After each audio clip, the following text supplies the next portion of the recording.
Europe 1, la France bouge. La pépite. C'est vous la pépite de ce soir, Victoria de Poumerol. Vous êtes la cofondatrice de Novo Senso, entreprise qui est née en 2019. Elle est quand même récente, elle a 6 ans. Oui et non, ça fait déjà 6 ans. Ah ouais, bon, bah moi je trouve ça bien c'est jeune quand même. Vous êtes en pleine expansion. Elle est née à Annecy.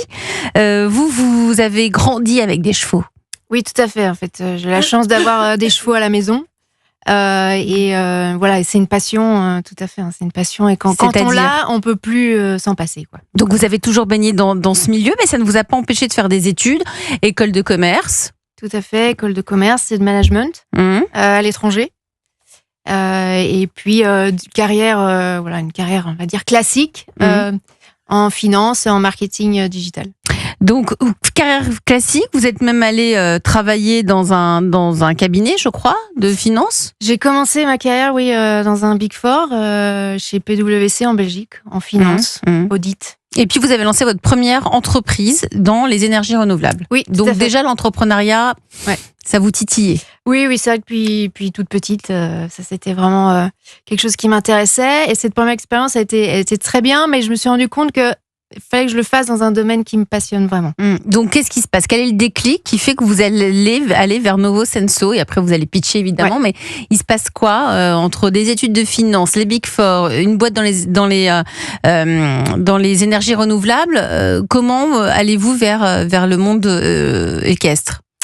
Donc après, entre-temps, j'ai presque travaillé quand même 10 ans pour des agences digitales, des projets dans l'IT. Voilà, donc en montant, mais sans vraiment m'amuser, m'éclater dans mon job. Donc cette envie entrepreneuriale qui était toujours là, mais il fallait trouver la bonne idée. C'est que je sais qu'il y a des gens qui peuvent juste entreprendre pour entreprendre. Moi, il fallait qu'il y ait un sens. Et le sens, c'est que vous avez toujours eu des chevaux, et il y a une question à laquelle vous allez répondre à travers votre boîte, c'est comment réussir à garder un œil quand on a des chevaux et qu'on n'est pas près d'eux.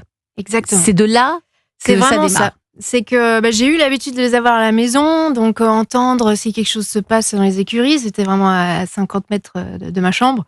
Ce schéma a changé, et donc un système, il n'y a pas de système pour être alerté s'il y a un problème avec un cheval au milieu de la nuit. Et c'est comme ça que ça a été la première idée pour votre entreprise. Pas seul, avec celui qui est devenu votre conjoint, qui est le cofondateur, Julien. Lui, il est informaticien, il est ingénieur, donc vous combinez les deux et ça donne Novo Senso. Bien cela. Mais maintenant, vous allez pitcher. Êtes-vous prête? Allez, je suis prête. C'est à vous. Donc, chez Novo Senso, nous mettons la puissance de l'intelligence artificielle au profit du bien-être animal et des hommes qui s'en occupent. Novo Stable, c'est notre première application et elle est dédiée exclusivement aux chevaux. Il faut savoir que les chevaux sont des animaux assez fragiles. Ils ont besoin d'énormément de soins et d'attention. La première cause de mortalité chez les chevaux, c'est ce qu'on appelle la colique. Alors en fait, c'est un bouchon dans les intestins. Et ça demande une intervention extrêmement rapide si on va avoir une chance de sauver l'animal. Bien évidemment, ça arrive souvent la nuit et au box. Donc Novo Stable, c'est une solution de surveillance continue et objective des chevaux au box. Et de manière non intrusive. Donc c'est à travers de la vidéosurveillance. On a développé des algorithmes de vision intelligente qui vont analyser entre 2 et 4 millions de données par jour et par cheval. Et ça va nous permettre de détecter, voire même de prédire les problématiques de santé, aussi évaluer le bien-être, et tout comme détecter les poulinages pour aider les éleveurs. Pile 1 minute, je trouve ça passionnant. Merci de vous être prêtée à l'exercice du pitch.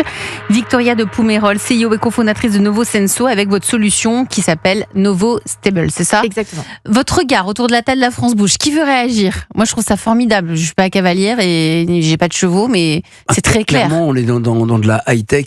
J'avais déjà entendu parler de ce type de solution-là. Maintenant, associé à de l'IA, là, on est monté d'un cran, donc félicitations, quoi. Merci. Anne-Sophie Bonnel, la coach de ce soir, présidente et fondatrice d'Orsicar. Oui, c'est vrai qu'on touche à un sujet qui est hyper intéressant parce qu'en effet, comme Victoria le soulignait, les coliques, c'est quelque chose qui est assez récurrent chez les chevaux qui peuvent en mourir. Et ils peuvent en mourir et le taux de survie est pas si fort que ça. Alors qu'en effet, si on le prend à temps, on peut avoir des solutions. Et c'est vrai que se lever quand on a un cheval qui va pas bien toutes les 2 heures dans la nuit, c'est quelque chose qui est très contraignant pour la personne qui vit à côté des chevaux. Donc c'est en effet une solution qui me semble vraiment pertinente. Donc les points forts, c'est ça?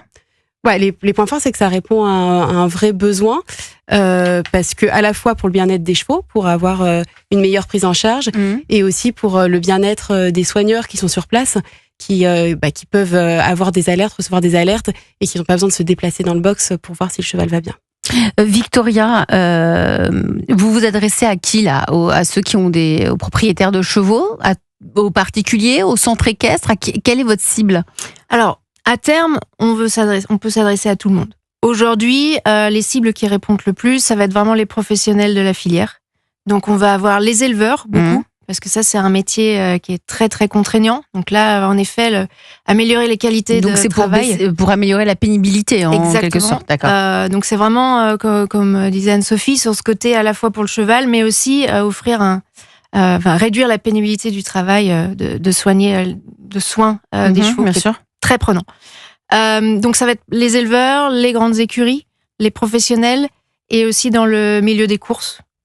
Donc, on va être plutôt sur les chevaux athlètes aujourd'hui, parce que c'est une nouvelle technologie, et même si on est très raisonnable, ça a quand même un coût. Combien c'est? Alors, nous, on vend le service d'analyse, et ça va coûter entre 20 et 44 € par mois par box. Donc, votre modèle, c'est l'abonnement? C'est un abonnement. D'accord.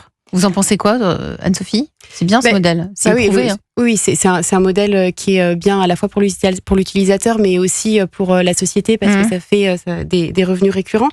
Je me pose la question du coup de savoir combien de box sont équipées par écurie cliente. Est-ce qu'on équipe un seul box pour quand il y a un cheval qui va pas bien, on le met dans ce box-là? Ou est-ce qu'au contraire, on se dit non, il faut que tous les chevaux soient surveillés et on équipe tous les box? Alors, c'est encore très varié aujourd'hui, parce que le marché est tout très nouveau, mais on est en train d'augmenter. Donc, jusqu'à l'année dernière, on était plutôt sur 1 ou 2 box, aussi pour tester, parce que c'est quand même nouveau. Et là, on est en train d'observer surtout des clients récurrents qui, du coup, se rendent compte que ça sert et qui équipent toute leur écurie. Donc, c'est vraiment en fonction de l'utilité de chacun, et aussi de la maturité d'utiliser ça au sein de son écurie. Anne-Sophie, je crois que vous aviez des questions, notamment sur les caméras, il me semble. Oui, alors parce que c'est des caméras qui observent. Alors, on utilise, en fait, c'est le moyen de récupérer la donnée. La donnée. Anne-Sophie. J'aimerais savoir comment est-ce qu'on peut se procurer aujourd'hui une caméra. J'ai essayé de trouver. Et ça peut vous intéresser. Vous avez des chevaux, Anne-Sophie, vous? Oui, alors j'en ai 2. Mais bon, moi, ils sont pas chez moi. Donc il y a des personnes qui... il y a des gens qui... Disons que je serais client indirect. C'est-à-dire que... Enfin, je sais pas d'ailleurs, c'est peut-être finalement le propriétaire du cheval qui décide d'équiper. Il faut quand même l'accord, j'imagine, de l'écurie. Il faut l'accord, évidemment, de l'écurie. Mais j'aimerais savoir comment on peut s'en procurer, parce que j'ai essayé de chercher et j'ai pas bien trouvé l'information. Alors ça, c'est un point que je prends pour améliorer. On est là pour ça. On est là pas pour redonner des notes, mais pour améliorer et trouver des solutions. Donc tout va bien. Aujourd'hui, il suffit de prendre contact avec nous. Faut passer par la case de vie. Exactement. D'accord. Mais c'est un très bon point, qu'il faudrait peut-être penser ça un peu plus intuitif. C'est pas synthétique, ça fait partie des recommandations. Si vous êtes parmi nous ce soir, Victoria de Poumerol, je disais, l'entreprise, elle est née il y a 6 ans. Vos besoins aujourd'hui, elle fonctionne bien? Vous avez beaucoup de clients? Alors, on commence à avoir des clients. Après, on est vraiment en modèle start-up, donc ça fait que 3 ans qu'on a lancé la commercialisation. C'est ça, c'est pour ça qu'elle est récente, 6 ans. Oui, c'est qu'il y a eu quand même pas mal d'années de recherche, de tests, de surtout arriver avec une solution fiable. Bien sûr. Et dans l'IA et l'apprentissage, ça prend du temps. Donc on commence à montrer une traction intéressante en tout cas. Maintenant, on reste start-up, on n'est pas encore rentable. Ça c'est visé d'ici 2 ans. Et donc, on a dû faire appel à des levées de fonds. On en a déjà fait pas mal, et là on ouvre un nouveau tour pour pouvoir justement financer la croissance. Maintenant on a un produit qui est bien abouti, qui est stable, qui continue à évoluer, c'est de l'amélioration continue, mais qui a une très bonne base. Donc là on est prêt à pouvoir grossir. Alors, si vous êtes parmi nous ce soir sur Europe 1, c'est aussi parce que vous avez des besoins, il faut accélérer le développement commercial. Vous êtes en train de lever des fonds, vous cherchez combien? 1,5 million. Anne-Sophie, comment fait-elle? Vous avez la baguette magique. Sur le développement commercial, moi j'avais en effet plusieurs recommandations. Je pense que c'est intéressant de se tourner vers des prescripteurs. Alors des prescripteurs en marketing, ce sont des personnes qui vont vous recommander potentiellement des vétérinaires qui pourraient avoir un intérêt à ce que votre solution soit utilisée, soit parce que ça augmente le taux de survie, soit parce qu'ils sont intéressés financièrement, soit parce que ça leur permet d'intervenir plus rapidement, de manière régulière. Et je pense aussi qu'on est dans un milieu qui est encore pas forcément hermétique au changement, mais en tout cas, on a des professionnels qui sont pas toujours, qui sont occupés par leurs préoccupations quotidiennes, qui sont vraiment sur le terrain et qui sont pas forcément au fait de toutes les avancées technologiques. Et le terme IA peut leur faire un peu peur. Mais c'est bizarre parce que je compare aux agriculteurs qui sont hyper ultra connectés. Je comprends pas que ce soit une population un peu plus frileuse. Commencer un peu plus tôt, je pense aussi, dans l'agriculture. Parce que nous, on a travaillé justement la première année sur les vaches laitières. Bien sûr. On a étudié plusieurs business models. Donc c'est vrai que ça a quand même un peu plus de maturité. Et aujourd'hui, en effet, je pense que c'est aussi le temps d'apprentissage. Donc du coup, je pense que dans le discours, alors bien évidemment, pour la levée de fonds, parler d'IA, c'est extrêmement pertinent.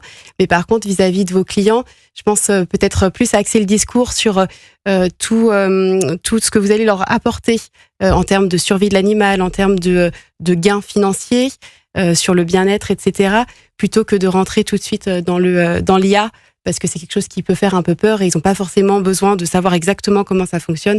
Ce qu'ils ont besoin de savoir, c'est que ils peuvent être rassurés parce que la caméra fait le boulot pour eux et qu'ils vont recevoir des alertes. Donc il faut rassurer, c'est ça que vous dites. Voilà, rassurer et puis parler vraiment leur langage. Ouais. Message reçu. Il y a encore il y a encore des conseils. Il y a encore plein de conseils. On va les faire dans un instant. On va rester autour de la table de La France Bouge.